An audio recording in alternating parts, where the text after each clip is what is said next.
বাংলাদেশে ঈদ কবে হচ্ছে? কোন রাতে আমরা গেয়ে উঠব ওমন রমজানের ওই রোজার শেষে এলো খুশির ঈদ? এটা নির্ভর করছে চাঁদ দেখার উপর। যদি 9 এপ্রিল 29 রমজানে চাঁদ দেখা যায় বাংলাদেশের আকাশে, তাহলে 10 এপ্রিল ঈদ। আর তা না হলে রোজা হবে 30টা, ঈদ হবে 11 এপ্রিল। পুরোটাই চাঁদ দেখার উপর নির্ভরশীল। 9 এপ্রিল সন্ধ্যার পর আমরা জেনে যাব রোজা এবার 29টা হচ্ছে নাকি 30টা। ভারতের গণমাধ্যম টাইমস অফ ইন্ডিয়া বলছে, ভারতে চাঁদ দেখা যেতে পারে 10 এপ্রিল, ঈদ হতে পারে 11 এপ্রিল। হতে পারে কথাটার উপর জোর বেশি, চাঁদ দেখার উপরেই সবকিছু নির্ভর করছে।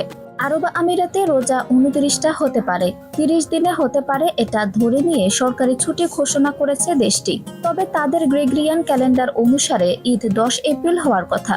29 রোজা হতে পারে, 30 রোজা হতে পারে, ধরে নিয়েই সৌদি আরবে সব হিসাব নিকাশ করা হচ্ছে। 30 রোজা হবে আর ঈদ হবে 10 এপ্রিল। ক্যালেন্ডারে তা দেখানো হলেও জোর দিয়ে বলা হয়েছে চাঁদ দেখার উপর নির্ভর করছে আসলে কবে ঈদ হবে। বাংলাদেশ সরকার 29 রমজান 9 এপ্রিলকে সরকারি ছুটির দিন ঘোষণা করেনি। অ্যাস্ট্রোনমিক্যাল অ্যাসোসিয়েশন বাংলাদেশ সূত্রে জানা গেছে, 9 এপ্রিল আকাশে খুব ক্ষীণ একটা চাঁদ দিগন্তের এমন একটা জায়গায় থাকবে খালি চোখে দেখা না যাওয়ার সম্ভাবনাই বেশি। সেক্ষেত্রে 30 রোজা হওয়ার সম্ভাবনা আছে, তবে আবারও এটা সম্ভাবনা আসলে কি হবে তা কেবল 9 এপ্রিল সন্ধ্যার পরেই বোঝা যাবে। মনে করা হচ্ছে এবার রোজা হবে 30টা, সেক্ষেত্রে বাংলাদেশে ঈদ হবে 11 এপ্রিল। তবে 29 রোজার সন্ধ্যায় যদি চাঁদ দেখা যায়, তাহলে যে 10 এপ্রিল ঈদ হবে তা নিশ্চয়ই বলে দিতে হবে না।